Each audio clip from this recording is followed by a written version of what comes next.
Find the equation of line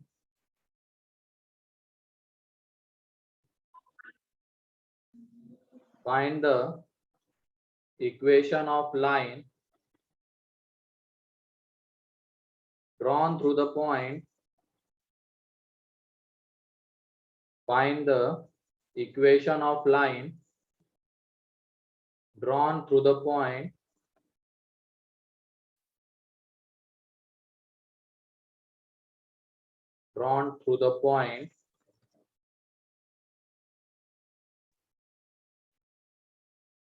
one, 0, 2 to meet the line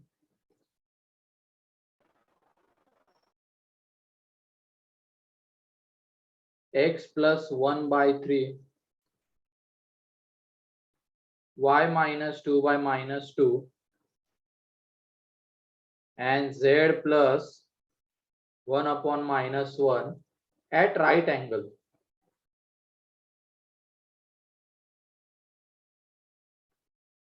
At right angle. At right angle.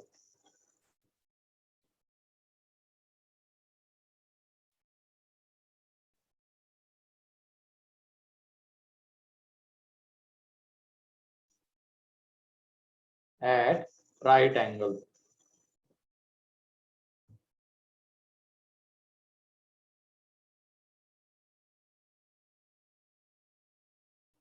तो सोचो थोड़ा सा इसके बारे में। एक लाइन है, गिवन लाइन ये है, ये पॉइंट कहीं पे होगा स्पेस में। अब इस पॉइंट से एक लाइन पास कर रही है जो कि गिवन लाइन के क्या है, परपेंडिकुलर है। तो हमें अब ये परपेंडिकुलर लाइन का इक्वेशन बताना है। परपेंडिकुलर लाइन का इक्वेशन बताना है। और आगे जब हम foot of perpendicular distance and image देखेंगे उसमें भी यही करेंगे जो हम इस क्वेश्चन में करने वाले हैं। अब थोड़ा सा सोचो तो क्या कर सकते हैं इसमें।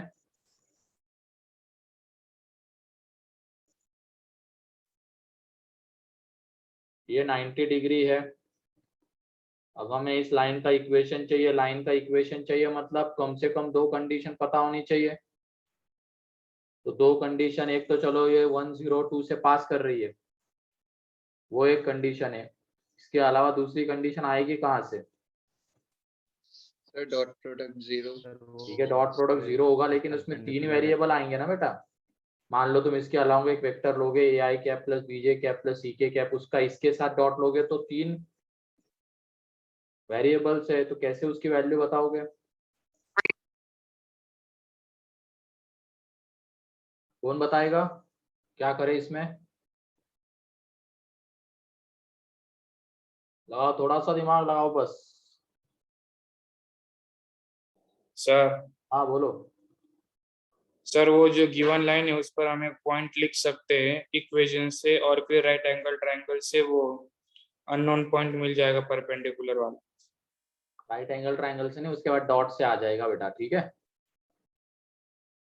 ये देखो, इसको मान लो ये ए है और ये जो बी है, ए का क्या है इस लाइन के ऊपर? फुट है। ये जो बी है, ए पॉइंट का फुट ही तो है इस लाइन के ऊपर, एंड बी पॉइंट इस लाइन के ऊपर लाई कर रहा है। तो बी के कोऑर्डिनेट्स हम एक सिंगल वेरिएबल के टर्म्स में लिख ही सकते हैं पैरामेट्रिक फॉर्म से। क्या आ जाएंगे? -1। इसलिए मैं बोल रहा था पैरामेट्रिक फॉर्म इसमें बहुत इंपॉर्टेंट है। जब भी लाइन के ऊपर कोई पॉइंट लेना होता है सिंगल वेरिएबल के टर्म्स में तो वो काम में आता है। तो -1 plus 3 lambda, 2 minus 2 lambda and -1 minus lambda. तो ये बी पॉइंट है इस लाइन के ऊपर, वो हमने ले लिया। अब ये जो ए बी वेक्टर है, एंड इस लाइन के अलोंग कौन सा वेक्टर है बताओ? इस लाइन के along vector 3i cap -2j cap -k cap, ये गिवन लाइन के अलोंग वेक्टर है ना। एंड ये ए बी वेक्टर हमें मिलेगा, दोनों का डॉट कितना रहेगा?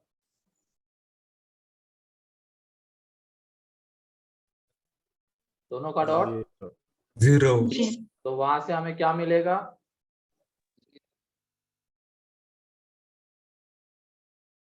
डॉट 0 करने से क्या मिलेगा, लैम्डा लैम्डा। लैम्डा मिलने से क्या होगा, इक्वेशन आ बी गई। 2 पॉइंट के पॉइंट्स आ कोऑर्डिनेट जाएंगे तो 2 पॉइंट बी में पॉइंट वेक्टर लिख रहे हैं। चलो चलो जल्दी जल्दी करो, अब मिल गई ना हिंट, किसी को कोई दिक्कत आई इसमें। हमने क्या किया, ये बी पॉइंट ए पॉइंट का फुट है इस लाइन के ऊपर एंड बी इसी लाइन के ऊपर लाई कर रहा है, तो बी के कोऑर्डिनेट्स ले लिया हमने वेरिएबल के टर्म्स में, पता नहीं उसके कोऑर्डिनेट्स क्या होंगे अभी, तो पैरामीट्रिक फॉर्म में कंसिडर कर लिए, ये रहा। अब ये जो ए बी वेक्टर है एंड इस लाइन के अलोंग जो एक वेक्टर है, ये दोनों आपस में परपेंडिकुलर है, दोनों का डॉट 0, वहां से लैम्डा मिलेगा, लैम्डा मिल गया तो लाइन का इक्वेशन आ जाएगा। अब और बताओ इक्वेशन,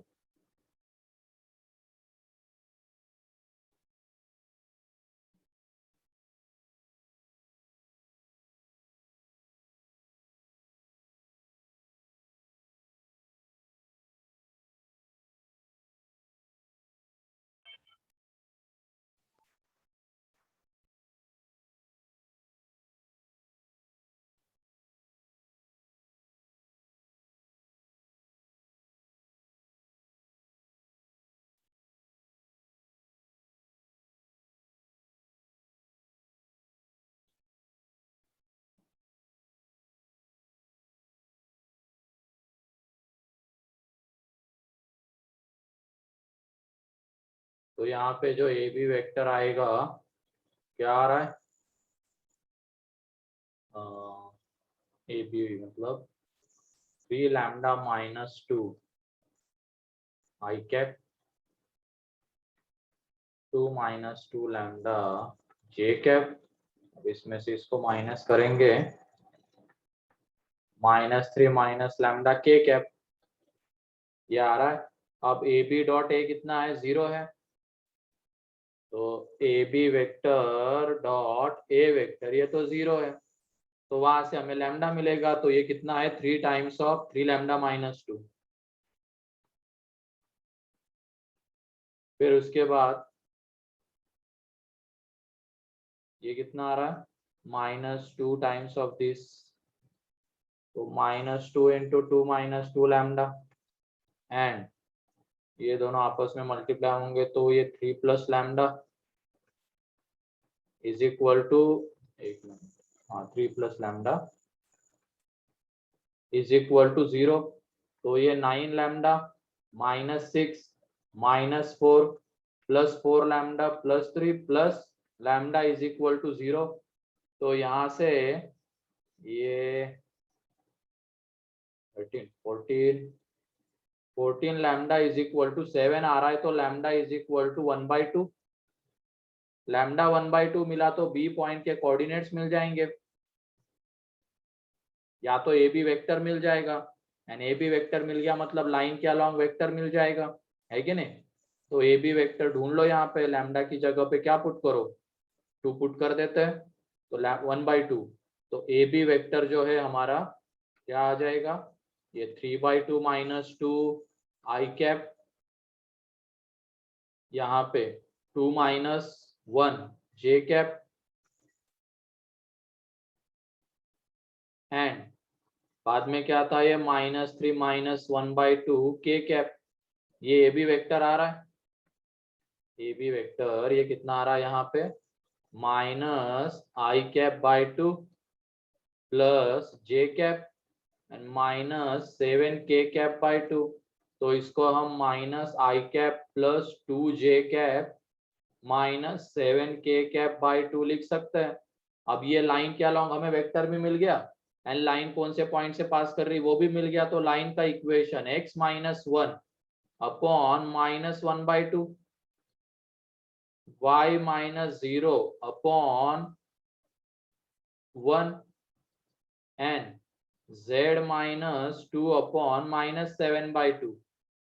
अब ये देखो, ये -1/2 1 एंड -7/2 है, क्या ये -1 एंड 2 एंड -7 के प्रोपोर्शनल रहेंगे क्या, यस सर। रहेंगे, तो इसको हम ये भी लिख सकते हैं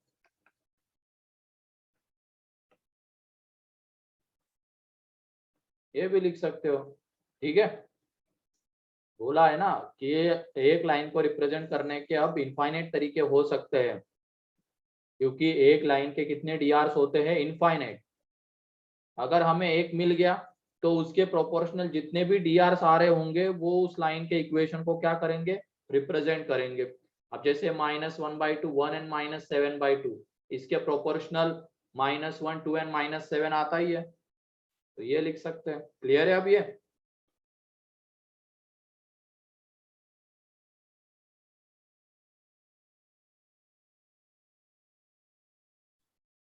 कोई डाउट इसमें?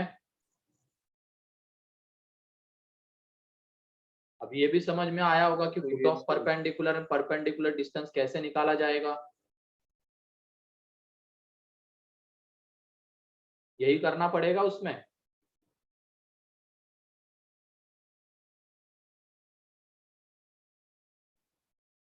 लिखो जल्दी।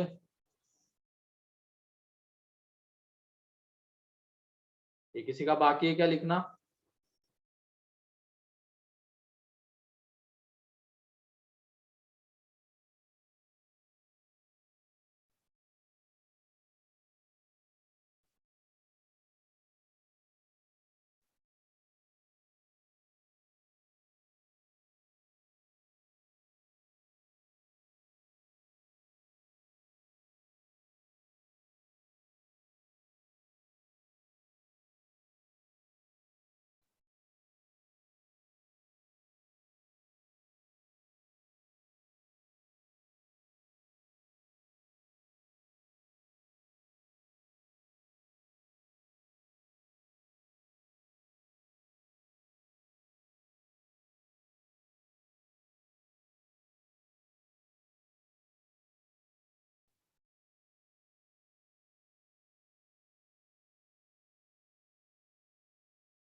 लिख लिया?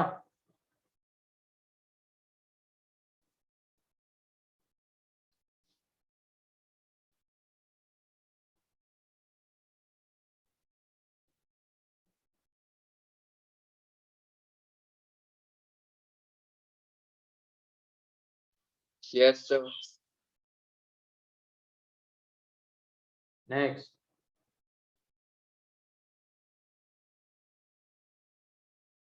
अब इसी क्वेश्चन को ए पॉइंट है एंड लाइन है, आता है लाइन का इक्वेशन x+1/3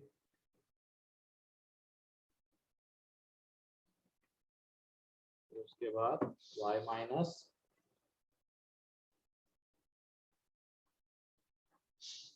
2/-2 z+1/-1। ठीक है, ये है। देन फाइन फर्स्ट पार्ट में put off perpendicular of point A on line L,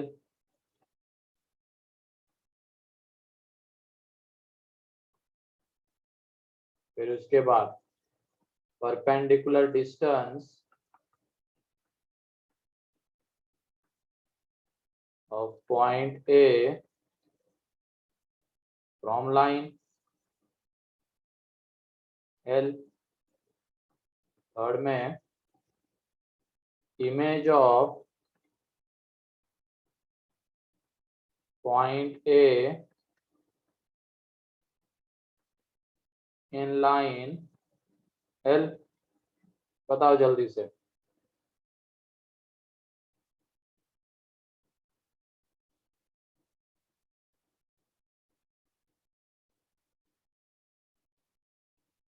थोड़ा जल्दी बताओ, इतने भी गधे नहीं हो तुम लोग, तो जल्दी आंसर बताया करो। अब सब कुछ तो इसके बारे में बता दिया है।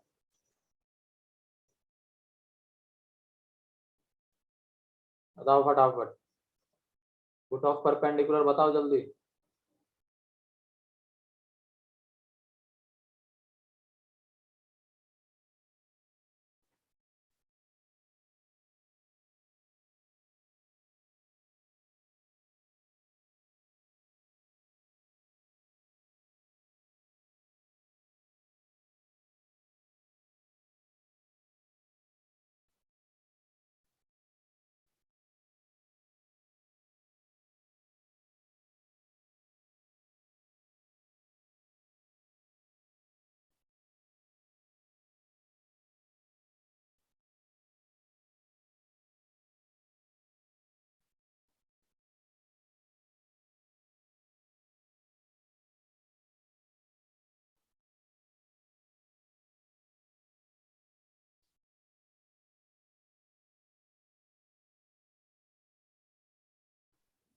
कितने लोगों का निकल गया फुट ऑफ परपेंडिकुलर?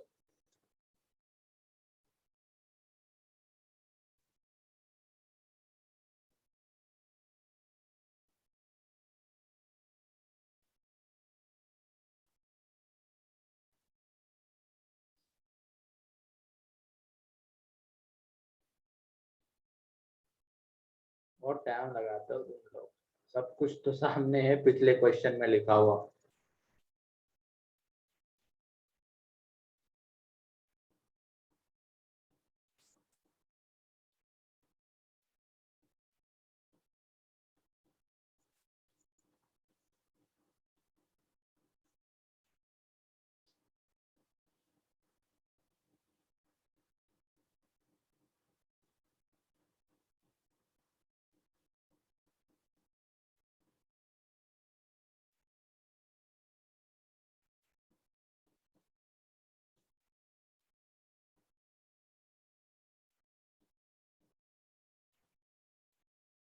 अरे आ रहा है क्या समझ में जो बताया जा रहा है यहाँ पे? बाकी की जनता बताओ, अब नाम लेके बोलना पड़ेगा तब भी नहीं बोलोगे ऐसा लगता है। पढ़ो बेटाओ पढ़ो, बहुत टाइम है अभी, ठीक है? ऐसे मत बैठो सिर्फ।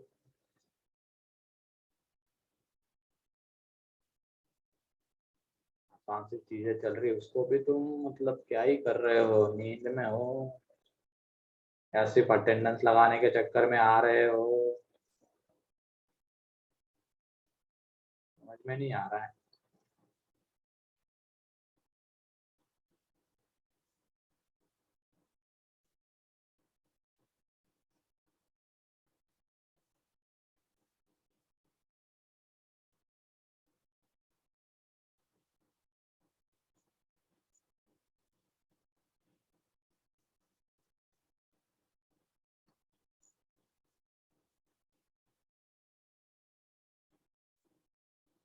अब कितने लोगों का आ गया फुट ऑफ परपेंडिकुलर?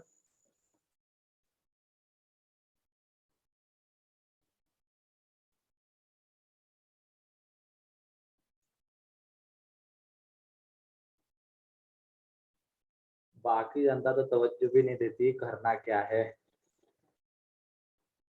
ठीक है, अब तुम्हारा ऐसा बिहेवियर मतलब ठीक तो नहीं है। चलो अभी से, या तो फिर इसका मतलब ये है तुम्हें कुछ नहीं समझ में आ रहा है मैं जो पढ़ा रहा हूँ। मैं दूसरा टीचर लगवा दूंगा अगर ऐसा है।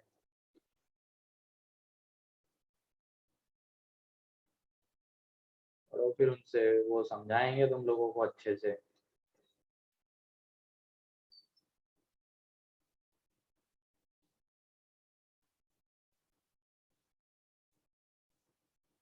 ठीक है, नेक्स्ट वीक में मैं कर देता हूँ अब ये, क्योंकि मुझे नहीं लग रहा है कि बहुत लोगों को ये समझ में आ रहा है जो मैं पढ़ा रहा हूँ।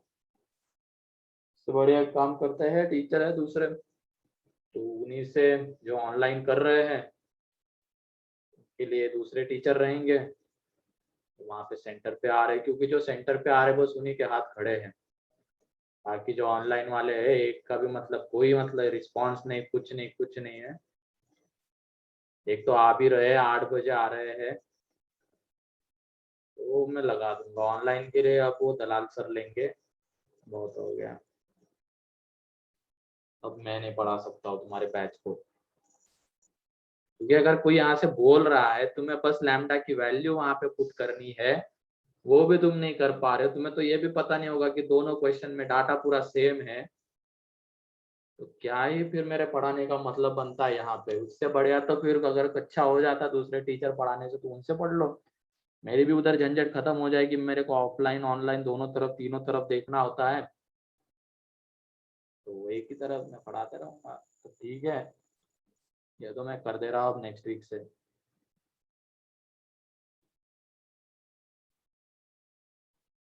क्योंकि वैसे भी क्या है, तुम्हें भी नोट्स ही तो बनाने हैं सिर्फ, तो वो सर भी करवा ही देंगे, तो नोट्स तो बनाते रहना अपने, बाद में पढ़ते रहना, ठीक है।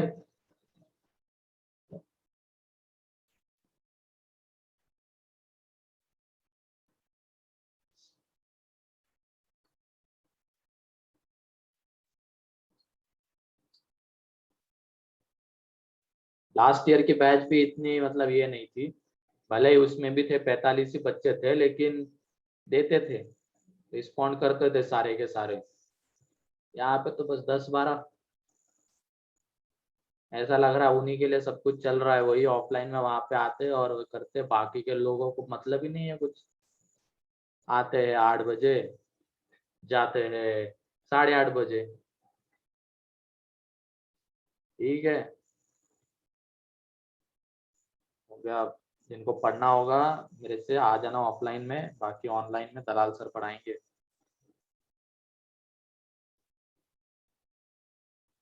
तो देखो इसमें ये जो लाइन थी, ये ए पॉइंट है, ए पॉइंट के कोऑर्डिनेट्स 1 0 2। अब इस लाइन के अलोंग एक वेक्टर कौन सा, A vector 3i cap minus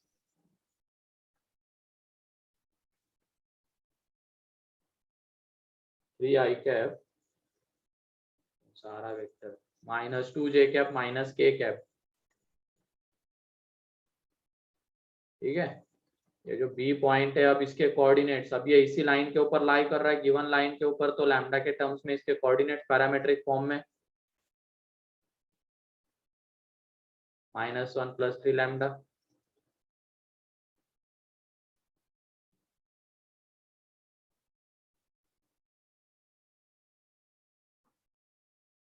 -1 minus lambda, ठीक है। ये उसके कोऑर्डिनेट्स रहेंगे। अब यहाँ पे ये फुट ऑफ परपेंडिकुलर ऐसा ही होता है, इस पॉइंट से जो हम लाइन ड्रॉ करेंगे, परपेंडिकुलर लाइन, इस लाइन को जहाँ पे कट करेगी वो फुट ऑफ परपेंडिकुलर कहलाता है। तो A B vector dot A vector, ये 0 आ जाएगा। वहां से लैम्डा कितना मिल रहा था, 1/2 मिल रहा था, प्रीवियस क्वेश्चन में कर चुके हैं। तो जो बी के कोऑर्डिनेट्स आ जाएंगे,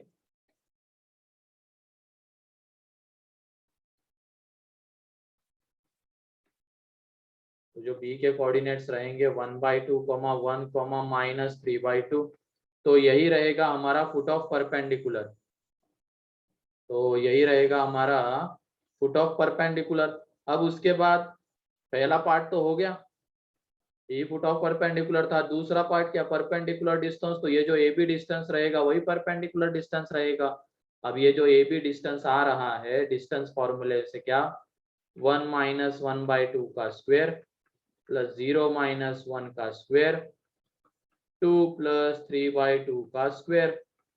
तो यहाँ से आ जाएगा 1/4 + 1 49/4, ठीक है। तो ये 51, मतलब ये कितना, √51/2, √51/2 ये परपेंडिकुलर डिस्टेंस आ रहा है। यही आ रहा था क्या? Yes sir. √54/2 हाँ, सर, √54/2 54 है क्या, एक मिनट, वहां पे गलती हो, ओके ओके, यहाँ पे 4 आएगा, 4 भी नहीं, हाँ 4, 54, √54, और ये अंडर रूट 4 को अंडर रूट के बाहर ले लिया तो आ जाएगा 2, ठीक है। ये परपेंडिकुलर डिस्टेंस हो गया। अब उसके बाद इमेज, तो इमेज क्या होगा, मिड पॉइंट फॉर्मूला, ए के कोऑर्डिनेट्स पता है, बी के कोऑर्डिनेट्स हमें पता है, और इमेज एक ही रहेगी बेटा सार्थक, ठीक है, दो इमेजेस नहीं रहेंगे। एक्स वाई जेड ये इमेज है, बी के कोऑर्डिनेट्स हमारे पास है कितना 1/2, फिर क्या है 1 एंड -3/2। तो ये जो ए एंड ए डैश का मिड पॉइंट है वो बी रहेगा, तो वहां से x + 1/2 इज इक्वल टू 1/2, तो यहाँ से x इज इक्वल टू आ रहा है 0। फिर उसके बाद y + 0/2 इज इक्वल टू 1, तो यहाँ से y इज इक्वल टू आ रहा है 2, and z + 2/2 is equal to -3/2, तो यहाँ से z इज इक्वल टू आ रहा है -5, तो इमेज के कोऑर्डिनेट्स आ जाएंगे 0 to -5। क्लियर?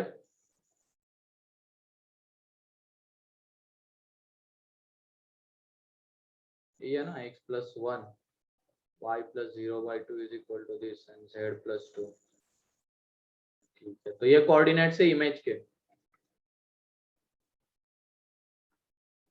लिख लो इसको जल्दी। ये कहाँ से आ रहे -17/18,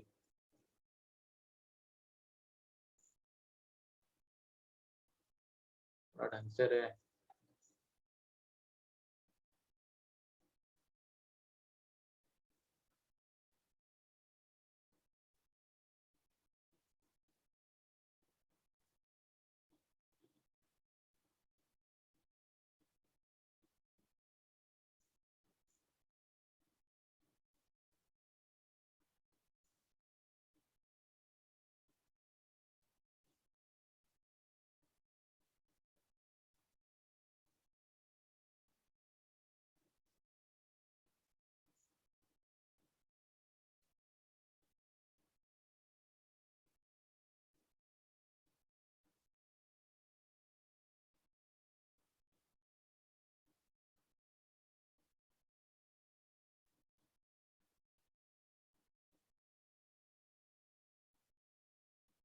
लैम्डा की सिर्फ वैल्यू पुट करनी थी,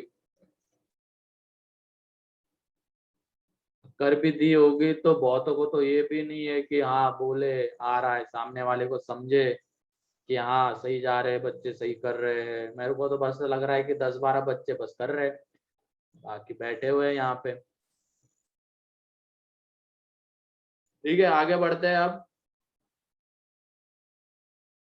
तो अब ये इमेज, फुट ऑफ परपेंडिकुलर, फिर उसके बाद परपेंडिकुलर डिस्टेंस या गिवन लाइन के परपेंडिकुलर लाइन अगर किसी पॉइंट से पास कर रही है तो ये सब निकालना आ जाएगा।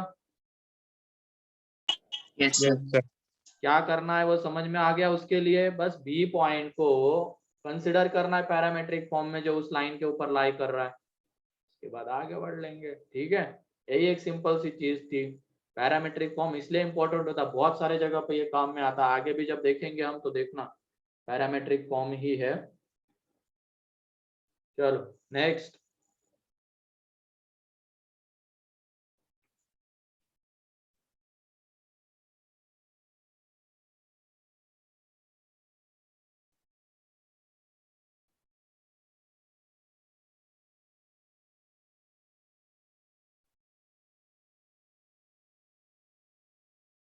Find the value of lambda.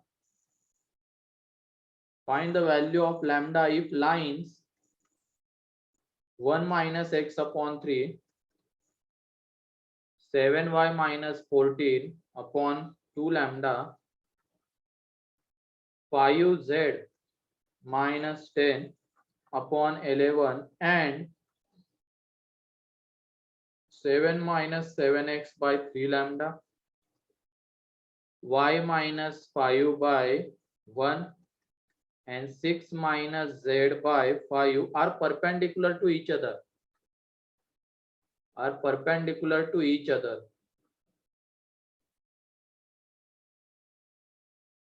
Are perpendicular to each other.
हाँ सही है सार्थक, गलत है शिवम। सही है साइमा।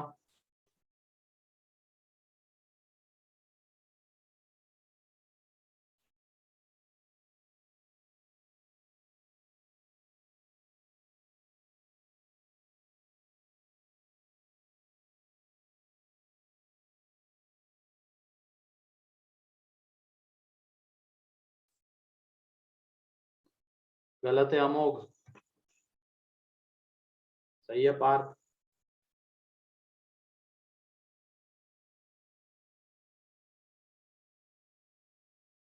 गलत है विनीत।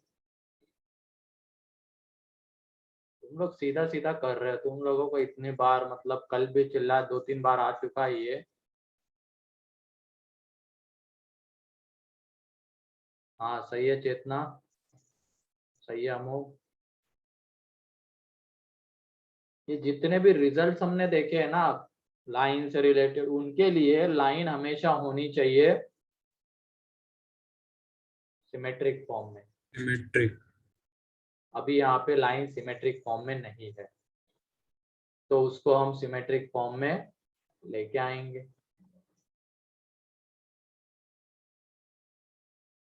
7 इसका आंसर है।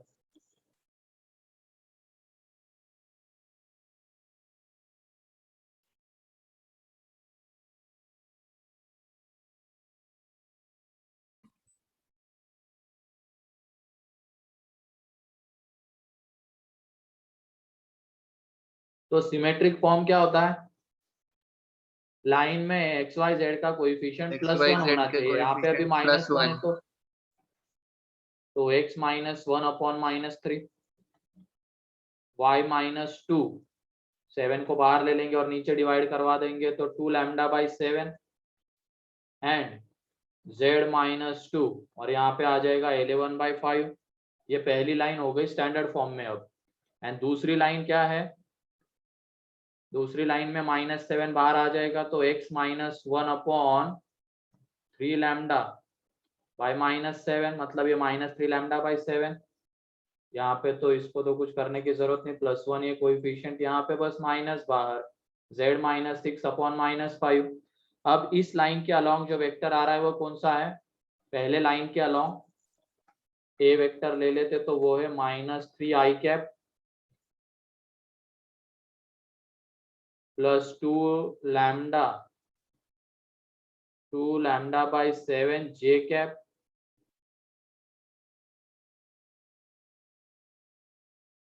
प्लस 11/5 के cap and b vector is equal to -3 lambda by 7 I cap plus j cap -5 k cap। अब ये दोनों लाइंस आपस में परपेंडिकुलर है, इसका मतलब यहाँ पे ये जो a डॉट बी है वो 0 आ जाएगा, और a डॉट बी अगर 0 आ जाएगा तो वहां से हमें लैम्डा मिल जाएगा। तो कैलकुलेट जब करते हैं तो 9 lambda by 7 plus 2 lambda by 7 -11 is equal to 0। तो यहाँ से लैम्डा इज इक्वल टू आ जाता है 7।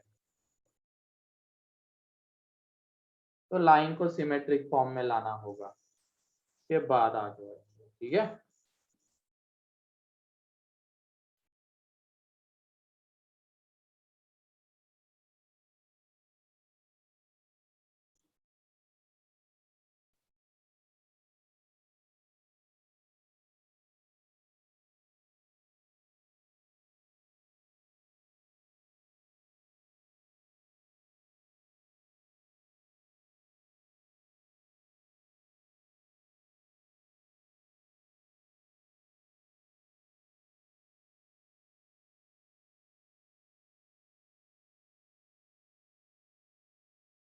लिख लो जल्दी।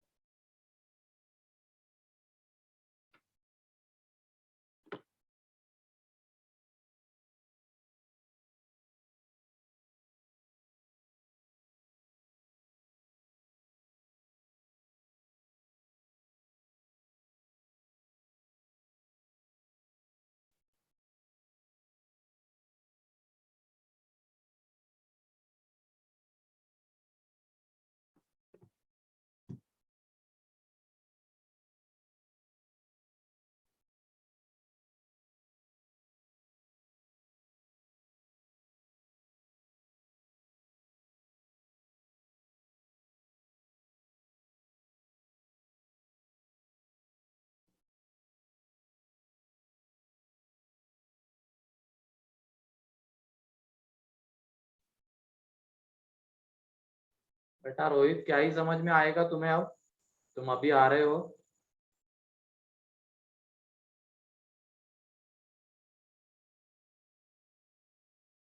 वैसे क्यों आए अभी? अभी नहीं आते तो भी चल जाता।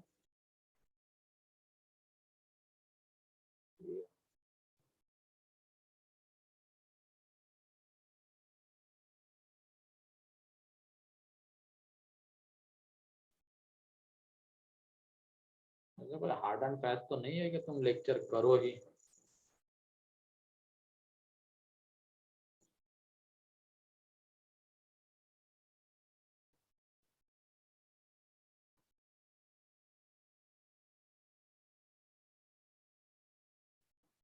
ठीक है, आगे बढ़ते हैं अब।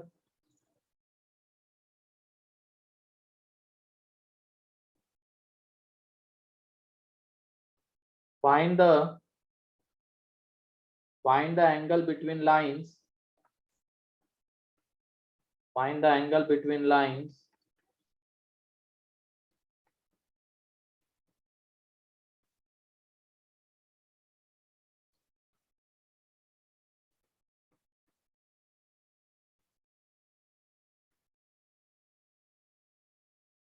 दूसरी लाइन है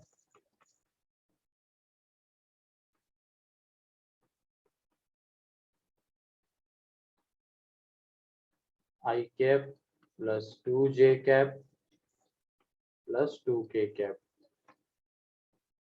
तो इनके बीच का एंगल चाहिए, बताओ जल्दी।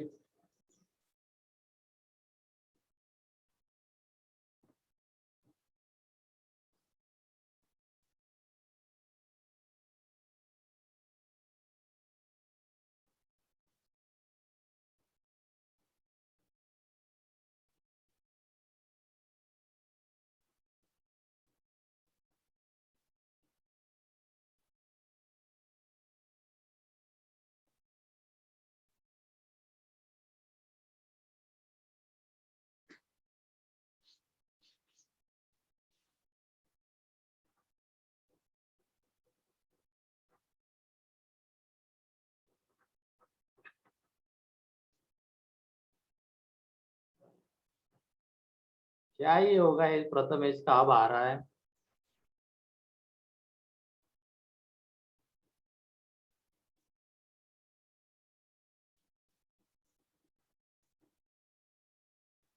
हाँ चलो ठीक है, बहुत बढ़िया सार्थक, अमोघ।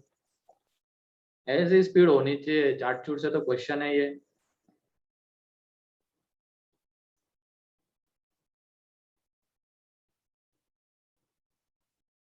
पहले वाले लाइन के अलोंग वेक्टर है, ये वाला वेक्टर है पहले लाइन के along.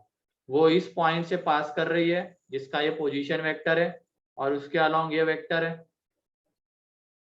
3i cap plus 2j cap plus 6k cap. और ये जो दूसरी लाइन है वो इस पॉइंट से पास कर रही है, मतलब जिस पॉइंट का पोजीशन वेक्टर ये है और उसके अलोंग ये वेक्टर है।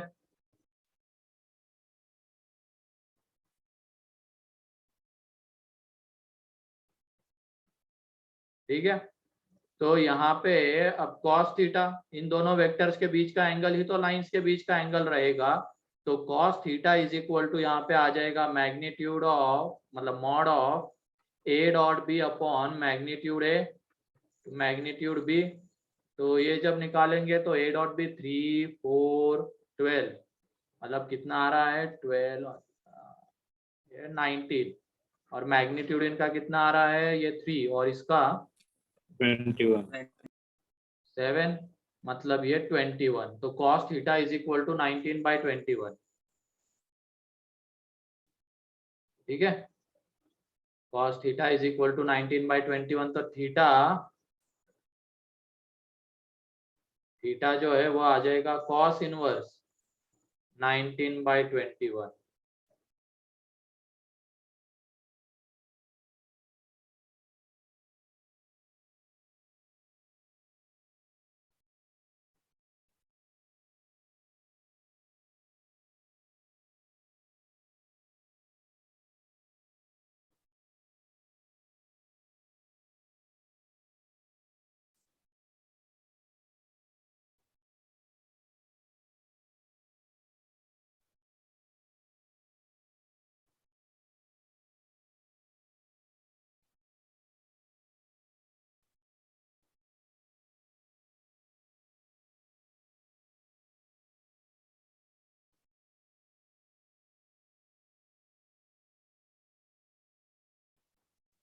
चलो नेक्स्ट क्वेश्चन है अब।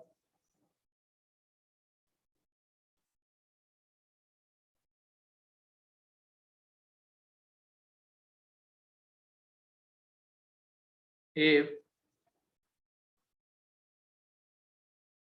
जो दो लाइंस के इक्वेशन गिवन है, R vector is equal to है i cap minus j cap plus, अच्छा i cap plus j cap lambda times of 3 i cap plus 4 j cap, ये एक लाइन का इक्वेशन है।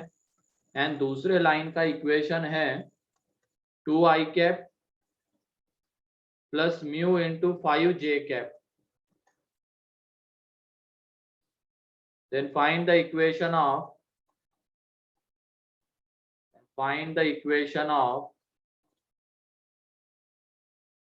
acute angle bisector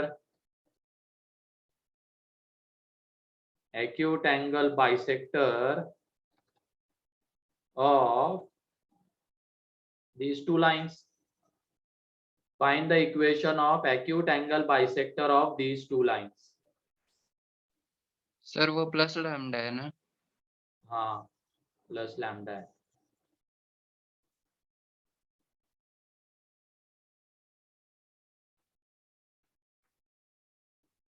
acute angle bisector का equation चाहिए।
नहीं भी आता तो चल जाता, अभी आके क्या ही कर लोगे तुम लोग।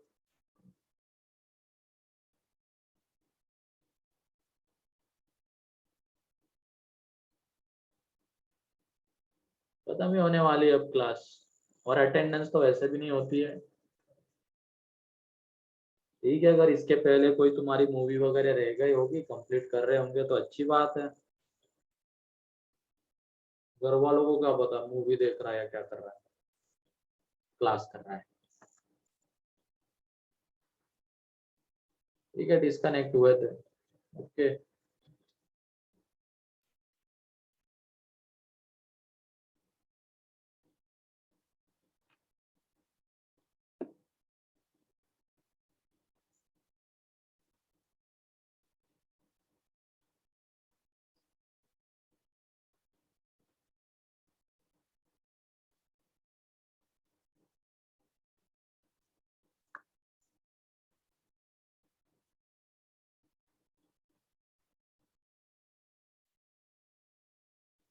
गलत है।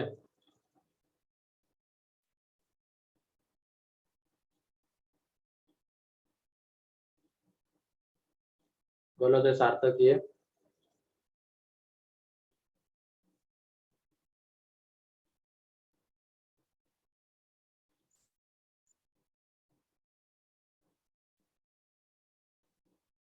लाइन का अगर पॉइंट ऑफ इंटरसेक्शन चाहिए होगा ना, तो सिंपली इन दोनों को क्या कर दो, इक्वेट कर दो।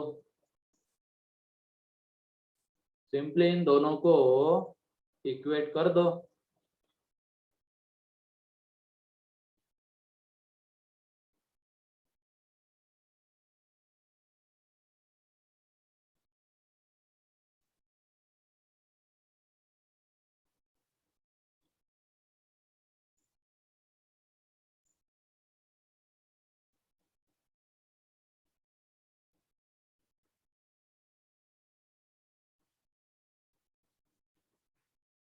क्योंकि एंगल बाइसेक्टर का इक्वेशन चाहिए, दो एंगल बाइसेक्टर होंगे ये तो हमें पता है।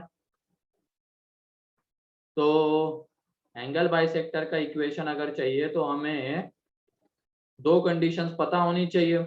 एक तो ये point of intersection and in दोनों के अलोंग वेक्टर, दोनों के अलोंग वेक्टर क्या आते हैं हमें आइडिया है। बस अब ये पॉइंट ऑफ plus इंटरसेक्शन पहले निकालना होगा, ये पॉइंट ऑफ इंटरसेक्शन पहले निकालना होगा। तो इस पॉइंट को ले लेते हैं हम ए, ठीक है। तो ए पॉइंट के हमें अगर कोऑर्डिनेट चाहिए तो हम क्या करेंगे, दोनों को इक्वेट कर देंगे, ठीक है, दोनों को इक्वेट कर देंगे फॉर ए। वो दोनों लाइंस का पॉइंट ऑफ इंटरसेक्शन है, दोनों को इक्वेट कर देंगे तो i cap minus j cap plus lambda times of 3i cap plus 4j cap. वैसे इसको तुम 2D में ले जाके भी कर सकते थे, इसको तुम 2D में ले जाके भी कर सकते थे, क्योंकि ये कौन से प्लेन में लाई कर रही है लाइन, XY प्लेन में, तो वहां से भी इसको डील कर सकते थे। लेकिन अभी चलो वेक्टर से कर रहे हैं, दोनों को इक्वेट कर दिया, ठीक है। अब दोनों तरफ आई कैप एंड जे कैप के कोएफिशिएंट्स इक्वेट करने होंगे हमें, ठीक। तो यहाँ पे इधर कितना आ रहा है 1 + 3 लैम्डा इज इक्वल टू 2। तो लैम्डा बहुत इजीली मिल जाएगा, लैम्डा कितना आ रहा है 1/3, लैम्डा 1/3 आ रहा है। म्यू कितना आ जाएगा, वो भी आ जाएगा। चलो लैम्डा से हमें मतलब था, एक कोई चाहिए था, म्यू या लैम्डा में से कोई एक चाहिए था। अब लैम्डा की वैल्यू जब हम यहाँ पे पुट कर देंगे तो जो आएगा आई एन जे कैप के टर्म्स में, वो इस ए पॉइंट का क्या रहेगा, पोजीशन वेक्टर रहेगा। ये ध्यान रखना, लैम्डा हमें मिल चुका है, या तो म्यू निकाल लेते, म्यू निकल जाता तो उसको यहाँ पे पुट कर देते, तो जो आता वो ए पॉइंट का पोजीशन वेक्टर रहता। तो लैम्डा की वैल्यू हम पुट कर देंगे, तो लैम्डा की वैल्यू पहले वाले में पुट करते हैं तो ए का जो पोजीशन वेक्टर है वो कितना आ जाएगा, i cap minus j cap plus 1/3 into 3i cap plus 4j cap, कितना आ रहा है ये 2i कैप, और ये कितना 4/3 मतलब 1/3, तो j कैप बाई 3। तो ये ए का पोजीशन वेक्टर है। इस पॉइंट से एंगल बाइसेक्टर भी पास करेंगे, ठीक है। अब उसके बाद कौन से पॉइंट से पास कर रही है हमें मिल गया। तो अब बात करेंगे किसकी, vectors along the angle bisectors, vectors along the angle bisectors.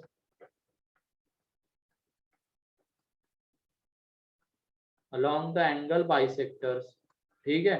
Vectors along the angle bisectors क्या क्या आ जाएंगे, एक वेक्टर आएगा, पहला वेक्टर ए ले लेते हैं, वो क्या रहेगा यूनिट वेक्टर, इसका यूनिट वेक्टर प्लस इसका यूनिट वेक्टर, इन दोनों के यूनिट वेक्टर का सम है ना, इसका यूनिट वेक्टर प्लस इसका यूनिट वेक्टर, यही तो वेक्टर एक लाइन के अलोंग और ये दूसरे लाइन के अलोंग है, तो इनके यूनिट वेक्टर का सम,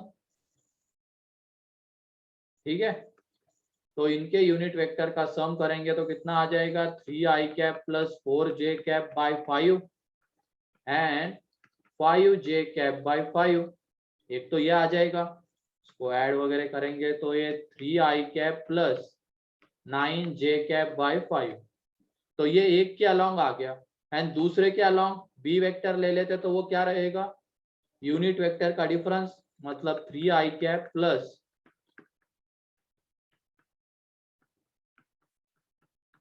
तो दूसरा आ जाएगा 3i cap minus j cap by 5। तो अब हमें दो एंगल बाइसेक्टर्स मिलने वाले हैं, therefore equation of angle bisectors,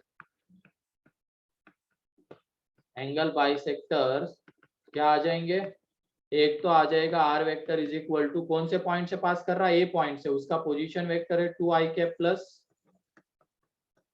j cap by 3, इससे पास कर रहा है, एंड इसके अलोंग वेक्टर ये रहा, इसके अलोंग वेक्टर ये आ रहा है 3i cap plus 9j cap by 5। And यहाँ पे ये ध्यान रखना, यहाँ से जो कांस्टेंट बाहर आ रहे हैं उसको हम इस लैम्डा में एडजस्ट करवा सकते हैं, यहाँ से जो कांस्टेंट बाहर आ रहे हैं उसको हम लैम्डा पे एडजस्ट करवा सकते हैं, तो इसको हम ऐसे भी लिख सकते हैं, lambda 1 times I cap plus 3j cap. Clear? क्योंकि लैम्डा भी एक स्केलर है, आर्बिट्री कांस्टेंट है, तो भी वैल्यू ले सकता है कांस्टेंट वैल्यू। अब यहाँ से जो कांस्टेंट बाहर आ रहे हैं उसको यहाँ पे एडजस्ट करवा सकते हैं हम लोग। ठीक है, तो ये लाइन का इक्वेशन, या तो दूसरे टर्म्स में बोला जाएगा ये वेक्टर है एंगल बाइसेक्टर के अलोंग। अभी डीआर क्या है 3/5 एंड 9/5। अब इनके प्रोपोर्शनल अगर कोई डीआर से वेक्टर हमें मिल रहा है, जैसे 3/5 एंड 9/5 के प्रोपोर्शनल 1 एंड 3 भी रहता है, तो अगर उनके प्रोपोर्शनल किसी डीआर से हमें वेक्टर मिल रहा है तो वो भी सेम ही लाइन को रिप्रेजेंट कर रहा होगा। ये एक एंगल बाइसेक्टर हो गया। और दूसरा angle bisector R vector is equal to 2i cap plus j cap by 3 plus mu into कितना है इसके अलोंग वेक्टर 3i कैप। अब इस 5 को इधर एडजस्ट करवा सकते हैं, तो 2i cap plus j cap by 3 mu 1 into 3i cap minus j cap. और ये देखो एंगल बाइसेक्टर्स के अलोंग जो वेक्टर्स है उनका डॉट 0 है, और वो आना भी चाहिए था क्योंकि एंगल बाइसेक्टर्स आपस में कैसे रहते हैं, परपेंडिकुलर। अब ये तो एंगल बाइसेक्टर्स मिल गए, ये एंगल बाइसेक्टर्स मिल गए। कौन सा एक्यूट है कौन सा ऑब्ट्यूस है ये नहीं पता है, कैसे करेंगे अब? cos थीटा की साइन। कॉस थीटा ढूंढेंगे। अब कॉस थीटा कैसे ढूंढेंगे?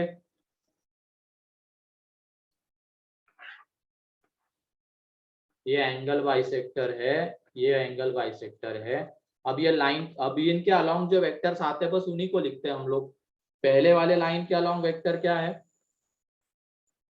पहले वाले लाइन के अलोंग जो वेक्टर है वो है 3i cap plus 4j cap. Okay, अब ये जो एंगल बाइसेक्टर है इसके अलोंग वेक्टर आ रहा है i cap plus 3j cap, इसके अलोंग वेक्टर है 5j कैप, और इसके अलोंग वेक्टर है 3i cap minus j cap.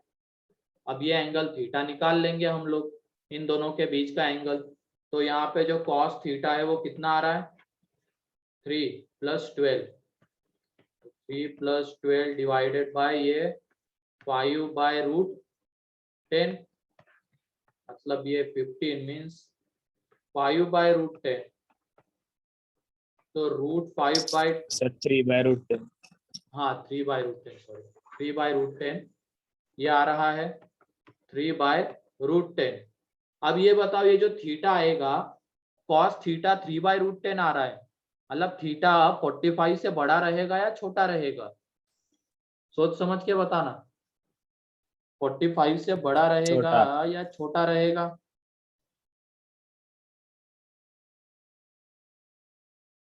सोच समझ के बताओ। छोटा छोटा रहेगा रहेगा सर। सर। यार टैन थीटा से देख लो, टैन थीटा से और ज्यादा क्लियर हो जाएगा। कॉस थीटा ये आ रहा है तो टैन थीटा कितना आएगा?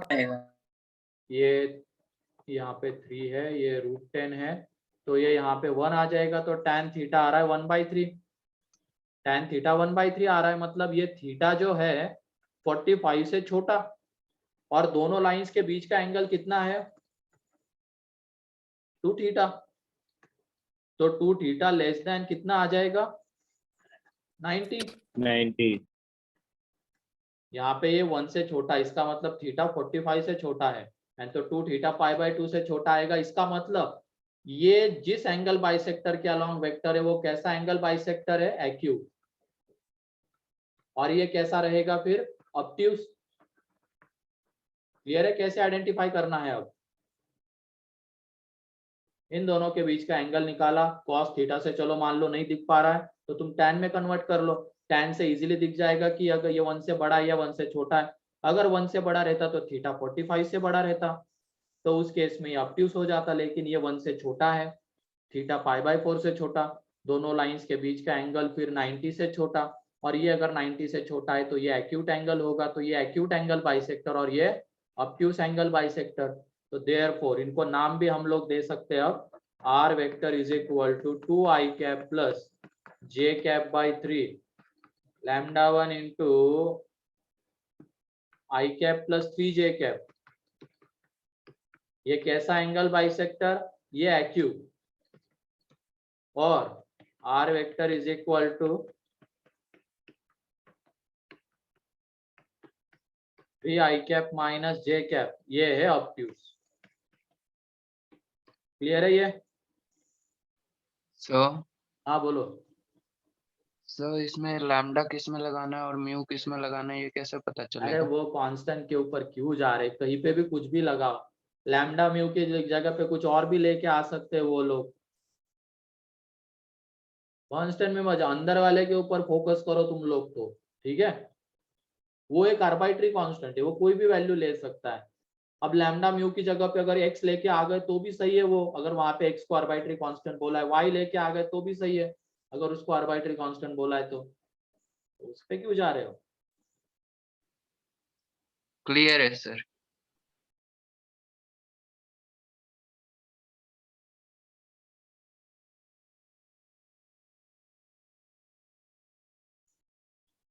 मेन तो चीज ये है वो कौन से पॉइंट से पास करती है और उसके अलोंग वेक्टर कौन सा आता है। अगर एक वेक्टर आ रहा है और उस तरीके की चीजें हमें ऑप्शन में नहीं दिख रही, मान लो इस तरीके की, तो हमें क्या ढूंढना पड़ेगा? ऐसा वेक्टर जिसके डी आर इसके प्रोपोर्शनल रहेंगे, ऐसा वेक्टर हमें ढूंढना पड़ेगा। तो वो ये वेक्टर रहा। और भी हो सकता है, अगर मैं यहाँ पे 2i cap plus 6j cap लिखूंगा वो भी सही है। अगर मैं यहाँ पे -i cap minus 3j cap लिखूंगा वो भी सही है। ठीक है, तो ऑप्शन में ये चीजें ढूंढनी पड़ेगी हमें।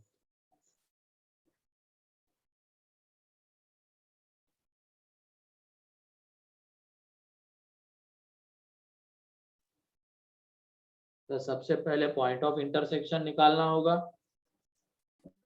फिर वो मिल गया तो उनके अलोंग वेक्टर्स।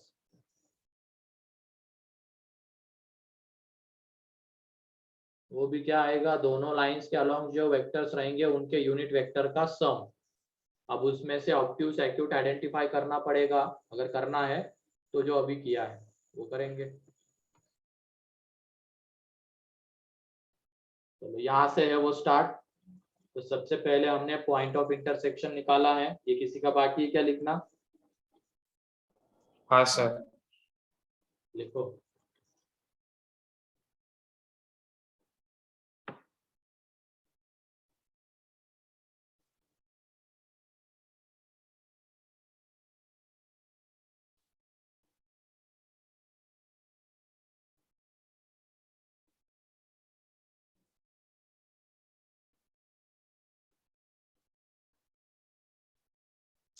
हो गया सर।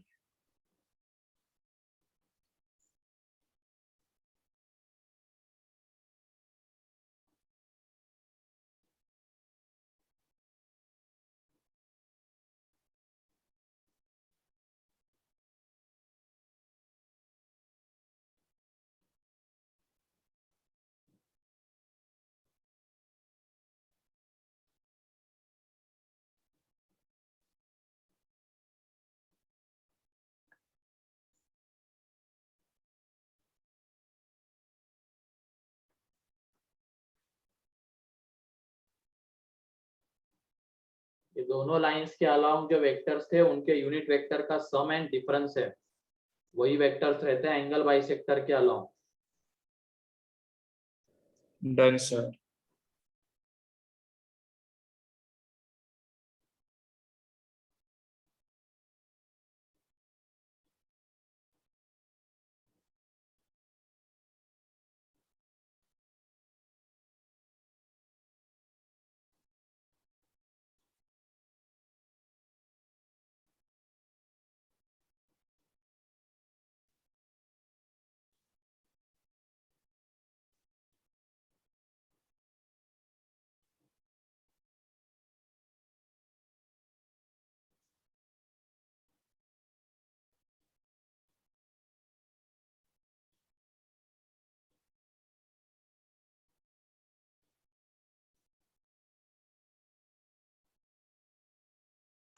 हो गया sir. Sir, 1 minute.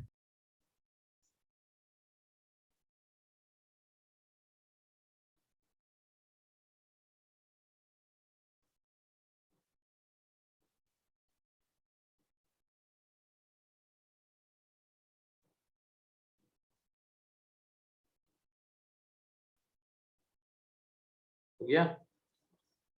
Yes, sir.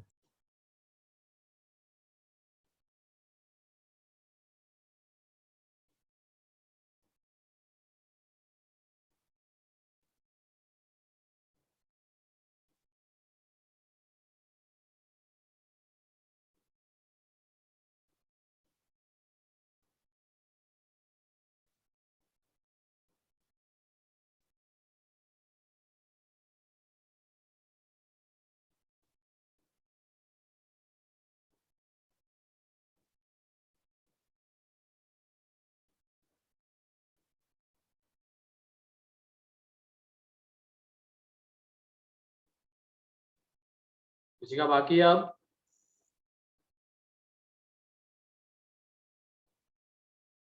Next question.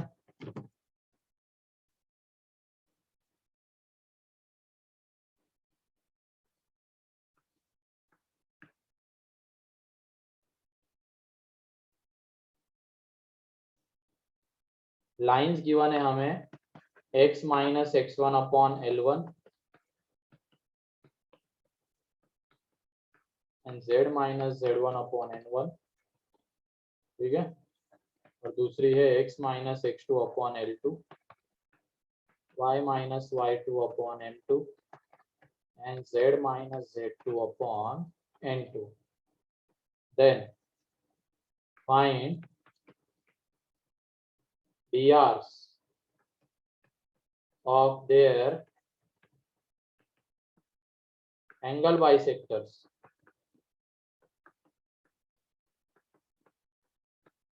तो इसका मतलब यहाँ पे उनके अलोंग जो वेक्टर आएंगे बस उन्हीं से हमें लेना देना है, पॉइंट ऑफ इंटरसेक्शन वगैरह निकालने की जरूरत नहीं है। हमें बोला गया DRs of the angle bisectors, तो उनके अलोंग जो वेक्टर आएंगे वो बस निकालो। और यहाँ पे ये जो L1 M1 M1 है ये इस लाइन के DCs है और L2 M2 N2 इस लाइन के DCs है, ये ध्यान रखना। चाहो तो लिख भी सकते हो L1 M1 N1 इस लाइन के DCs, L2 M2 N2 इस लाइन के DCs है। तो बहुत आसानी से आ जाएगा ये। तो बताओ पहले वाले का क्या है, मतलब ये पहले वाले एंगल बाइसेक्टर के DRs बताओ और दूसरे वाले के बताओ जल्दी। L1 plus L2, M1 plus M2, N1 plus N2। हाँ, और दूसरे में क्या आ जाएगा? Minus L1 minus L2, M1 minus M2, N1 minus N2। बस कहानी खत्म, ये आ जाएंगे।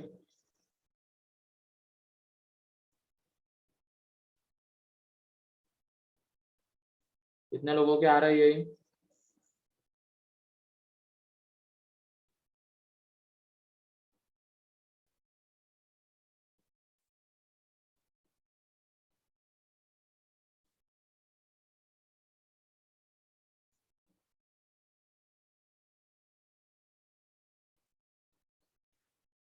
चलो देख लो। अब ये पहले लाइन के अलोंग वेक्टर जो आता है वो वेक्टर हम लिख लेंगे, vector along first line, vector along first line, तो उसको हम ए वेक्टर लिख लेते हैं, वेक्टर अलोंग फर्स्ट लाइन। तो ये क्या आ जाएगा? L1 I cap M1 J cap plus N1 K cap and दूसरे लाइन के अलोंग जो वेक्टर आएगा वो है L2 I cap plus N2 J cap M2, ये M है,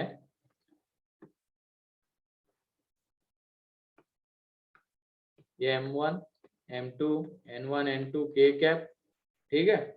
ये पहले लाइन के अलोंग वेक्टर, ये दूसरे लाइन के अलोंग वेक्टर। अब vectors along angle bisector,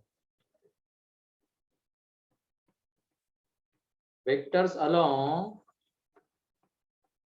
angle bisectors क्या आ जाएंगे? A cap plus B cap. एक वेक्टर तो यह आ जाएगा, इसको मान लो हम सी वेक्टर नाम दे देते हैं, एंड दूसरा क्या आ जाएगा? D vector a cap minus b cap. ये दोनों वेक्टर्स आएंगे एंगल बाइसेक्टर्स के अलोंग। अब ए कैप का मैं इसका मैग्नीट्यूड बताओ तो कितना है? मैग्नीट्यूड ऑफ ए 1। तो यही एक तरीके से ए कैप ही है, एंड मैग्नीट्यूड ऑफ बी भी कितना है 1, तो यही एक तरीके से बी कैप है। तो जो सी वेक्टर आएगा यहाँ पे वो आ जाएगा L1 plus L2 i cap, M1 plus M2 J cap and N1 plus N2 K cap, क्योंकि यहाँ पे magnitude of A magnitude of B vector दोनों के दोनों 1 है, तो ए वेक्टर ही A cap and B vector ही बी कैप है। और दूसरे एंगल बाइसेक्टर के अलाउंग जो आएगा वो है L1 minus L2 i cap, M1 minus M2 J cap, N1 minus N2 K cap. ठीक है, ये आ जाएगा। तो ये हो गया सी वेक्टर, ये डी वेक्टर। अब इनके डीआरस, यही तो डीआरस रहेंगे आई जे के कोएफिशिएंट्स। तो L1 plus L2 comma M1 plus M2 comma N1 plus N2, यही हमारे रहेंगे यहाँ पे डीआरस पहले एंगल बाइसेक्टर के। एंड दूसरे के क्या रहेंगे L1 minus L2 M1 minus M2 N1 minus N2। Clear है? किसी को कोई डाउट इसमें?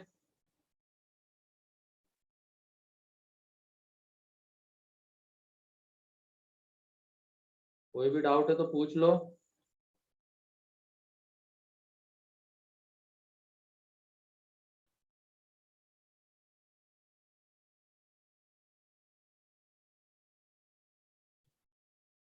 Next question.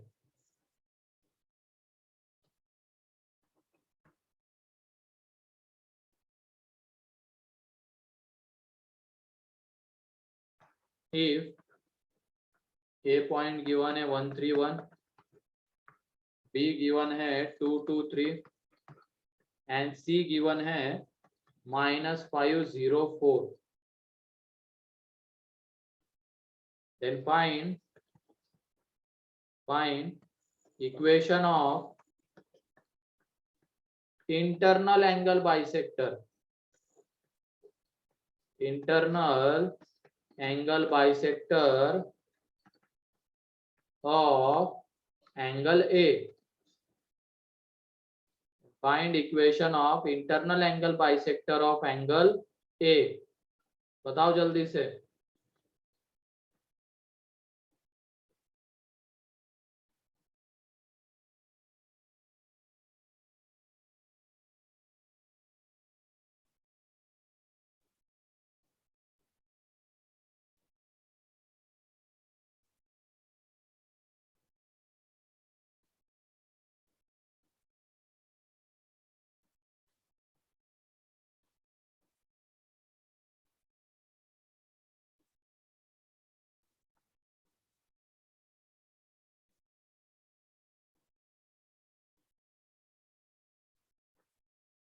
कैसे करेंगे इसको कौन बताएगा? 2D में भी ऐसा क्वेश्चन किया हुआ है। एंगल कॉमन पॉइंट होगा और फिर A B vector and A C vector find करेंगे। अब नहीं रे, ट्रायंगल की हाँ ए से मीडियन लेंगे बीसी पर, तो एंगल को बाइसेक्ट करेंगे। एंगल का कोई काम नहीं यहाँ पे, दूसरे तरीके से बताया हुआ है। बताओ।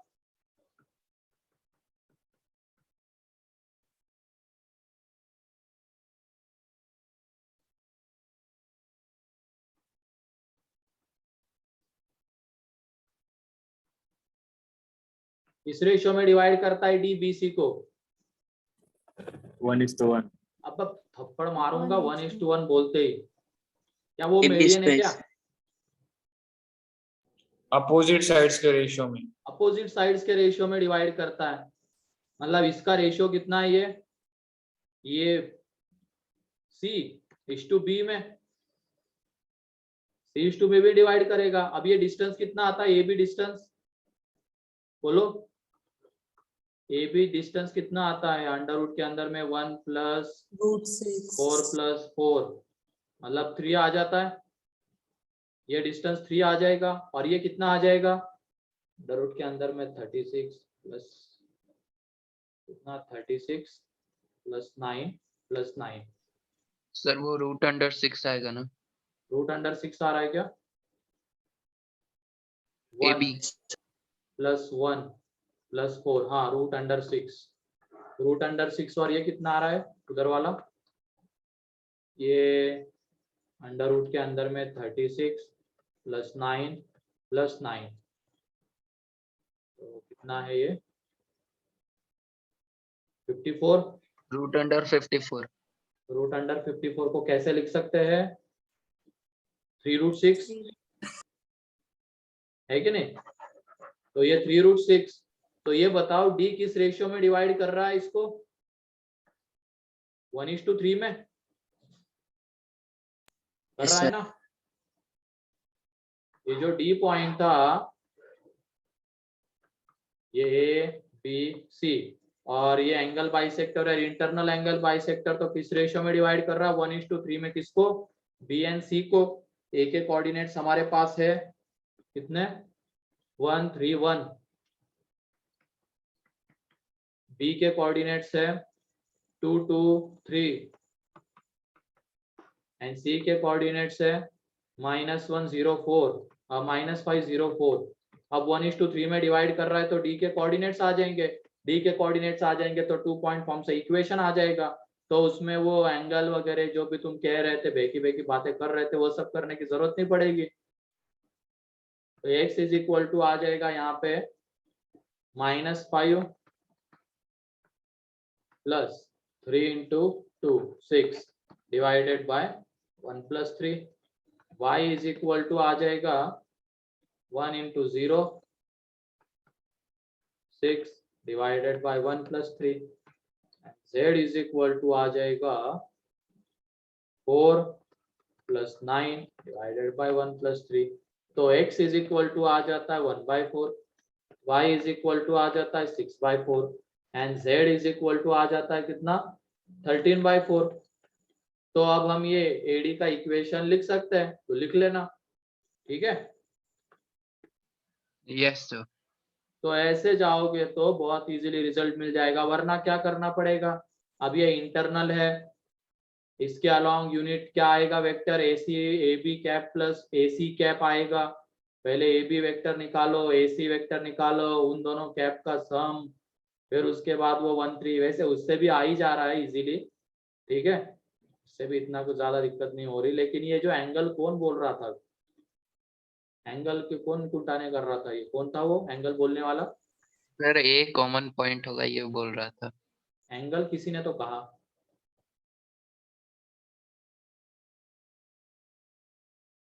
चाहो तो ऐसे भी जा सकते हैं, AB वेक्टर निकालो एंड AC वेक्टर निकालो, तो इसके अलोंग वेक्टर कौन सा आ जाएगा AB कैप AC, है ना, AB कैप AC आएगा क्योंकि इंटरनल है ये दोनों वेक्टर्स, तो इसका किसके अलोंग क्या आ जाएगा AB कैप AC। अब चाहे वो एक्यूट रहे ऑब्ट्यूस रहे हमें मतलब नहीं, हमें तो बस इंटरनल की बात करनी है, और एक्सटर्नल के लिए क्या आ जाएगा AB cap minus AC cap, ठीक है, तो ऐसे भी जा सकते थे।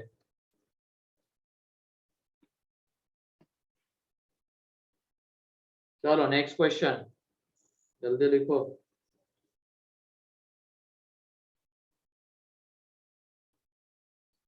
Find the shortest distance between lines. Find the shortest distance between lines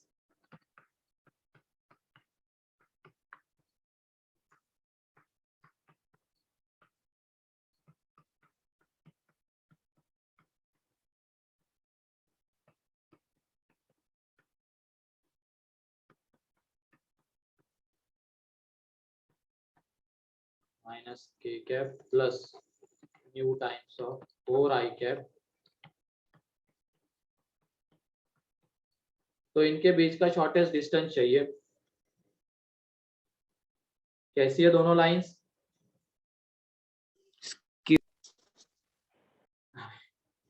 parallel है, सोचा करो क्यों बोल रहे हो, हाँ सॉरी सर। ये देखो इसके dr 2 -1 2, इसके dr 4 -2 4, मतलब प्रोपोर्शनल है ना, प्रोपोर्शनल है, तो ये दोनों लाइंस कैसी होगी पैरेलल, पैरेलल। पहली वाली लाइन किससे पास कर रही है, ए पॉइंट मतलब i cap minus j cap, and दूसरी वाली बी से मतलब 2 i cap minus k cap, और दोनों के अलाउंग वेक्टर तो सेम ही आएगा, कौन सा, 2 i cap minus j cap plus 2 k cap, यही तो वेक्टर दोनों के अलाउंग आएगा, दोनों पैरेलल है।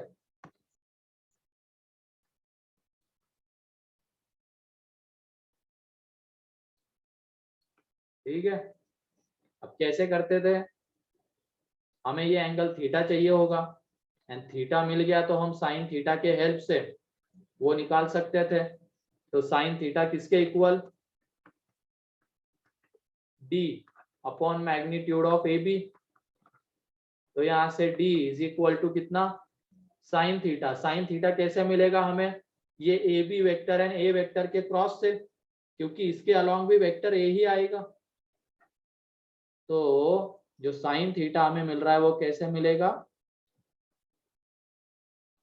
ए B cross A vector upon magnitude of A B into magnitude of A, ये हो गया sine theta into magnitude of A B. तो ये मैग्नीट्यूड ऑफ ए बी गया, तो डी कितना आ जाएगा,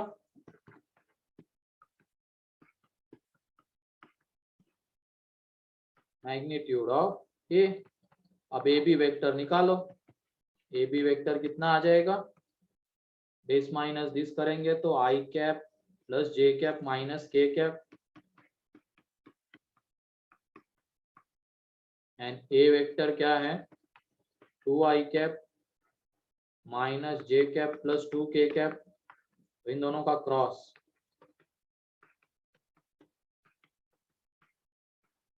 आई जे के, ठीक है, आई जे के, तो ये 1 1 माइनस 1 2 माइनस 1 2, तो आई का जो आ रहा है 2 प्लस 2 माइनस 1, तो आई कैप, फिर इधर 2 प्लस 2 तो माइनस 4 जे कैप, और यहाँ पे आ रहा है माइनस 1 माइनस, तो माइनस 3 के कैप।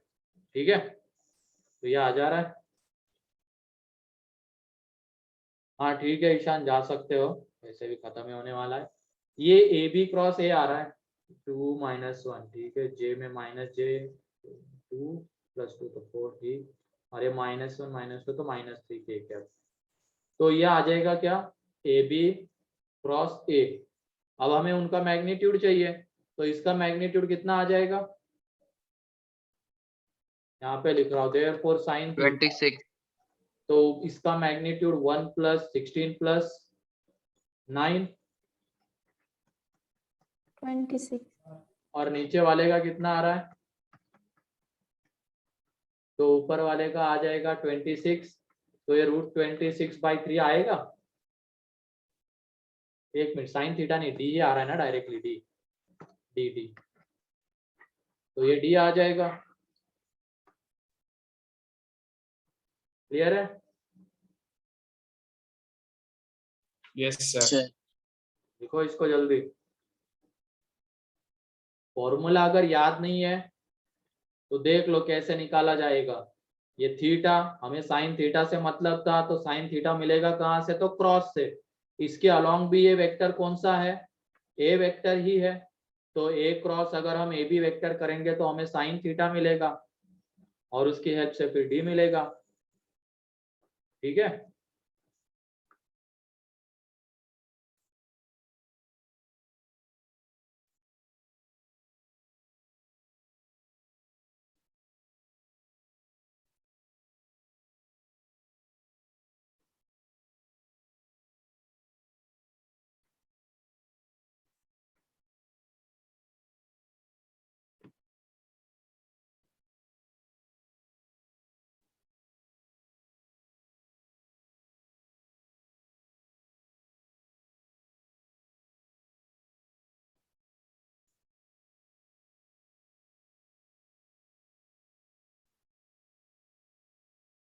नेक्स्ट अब एक स्क्यू लाइंस का एग्जांपल लास्ट, तो ये लाइन वाला पार्ट खत्म हो जाएगा, उसके बाद बिल्कुल। बचता है सिर्फ प्लेन। देखो इसको, ये हो गया। Yes, sir.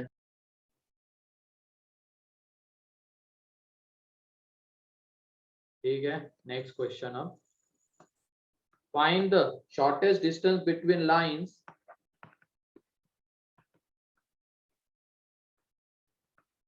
y minus 2/1.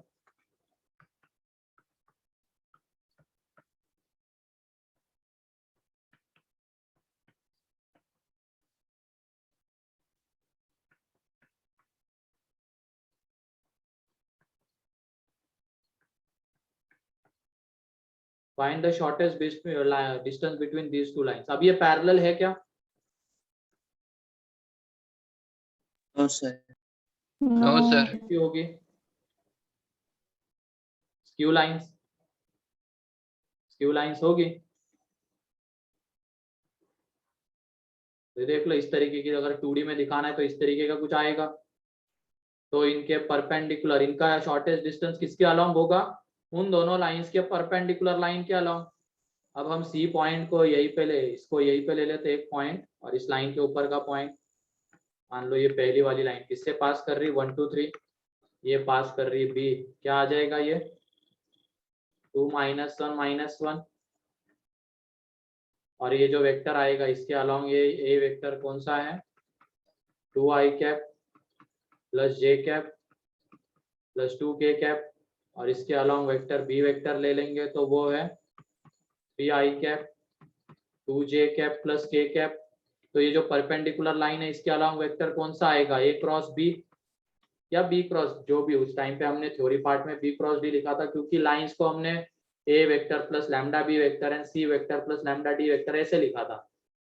अब यहाँ पे इस लाइन के along vector 2i cap plus j cap plus 2k cap, तो उसको a ले लिया, और इसके अलोंग जो वेक्टर है उसको b ले लिया। तो जो दोनों के परपेंडिकुलर लाइंस है उनके अलोंग जो वेक्टर आएगा वो कौन सा है? a cross b। उनके अलोंग जो वेक्टर आएगा वो है a क्रॉस b। ठीक है। अब शॉर्टेस्ट डिस्टेंस जो होता है, यही डिस्टेंस शॉर्टेस्ट है। ठीक है, ये इसके अलोंग वेक्टर था। अब ये ए बी का इसके ऊपर है प्रोजेक्शन, ए बी का उसके ऊपर प्रोजेक्शन है। therefore शॉर्टेस्ट डिस्टेंस जो आएगा, इस डायग्राम को देखते हुए मैं बोल रहा हूँ, अब shortest distance between lines is projection of, इसको देखते हुए किसका projection? A B vector on कौन सा vector? A cross B vector. ठीक है, ए क्रॉस बी वेक्टर। तो वो क्या आ जाएगा यहाँ पे? Shortest distance the projection of A B, मतलब A B dot A cross B upon magnitude of A cross B. तो ये हो जाएगा। अब इसकी वैल्यू निकाल लेना, आंसर में बता देता हूँ कितना आता है। तो वो आ जाता है 19/√26। क्लियर? 19/√26 ये आंसर आता है। अब ये निकाल लो तुम एसटीपी से, क्योंकि ए बी वेक्टर मिल जाएगा, ए वेक्टर पता है, बी वेक्टर पता है, एसटीपी से ये आ जाएगा। और ये पहले क्रॉस निकाल लो, देन उसका मैग्नीट्यूड ले लो, ये आ जाएगा। तो ये फाइनल आंसर है। ठीक है,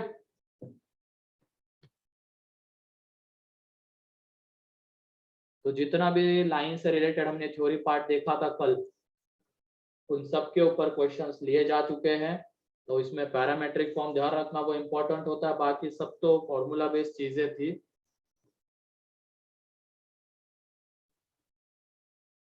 तो जो तुम्हें होमवर्क करना है वेक्टर 3D में, आप तुम क्या कर सकते हो? लाइन वाला कौन सा सेक्शन है? Section C. Section C complete कर लेना, पार्ट 1 पार्ट 2 पार्ट 3। ठीक है, section C part 1 part 2 part 3 complete कर लेना।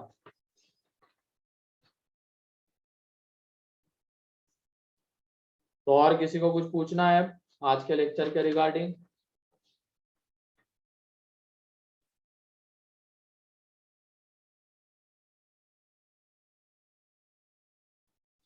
एंड एक्सरसाइज 1 में, एक्सरसाइज 2 में पार्ट 1 में कितने डिस्कस हो चुके हैं अपने? पार्ट 1 में एक्सरसाइज टू पार्ट 1 7 तक हो गए सर। 7 तक हो गए थे क्या? फिर उसके बाद 8 9 10 11 12 कहाँ तक जाओगे? 17 7 से लेके 17, तो इतना है homework. Section C and exercise two part 1 में 7 से लेके 17 तक।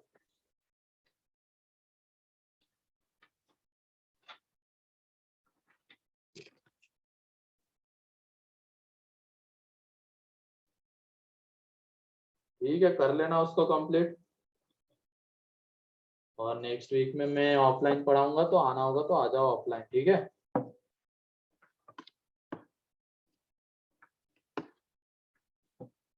ठीक है, अभी मैंने देखा, मैंने जैसे एक बोल रहा था कॉलेज के लिए जाना है, ठीक है, मैंने उसको परमिशन दे दी तो 8 लोग उसके पीछे निकल गए बेशर्मों की तरह।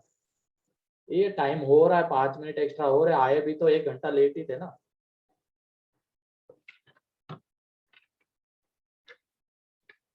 ठीक है, तो चलेंगे अब ऑनलाइन में दलाल सर पढ़ाएंगे, मैं ऑफलाइन में पढ़ाऊंगा मंडे से।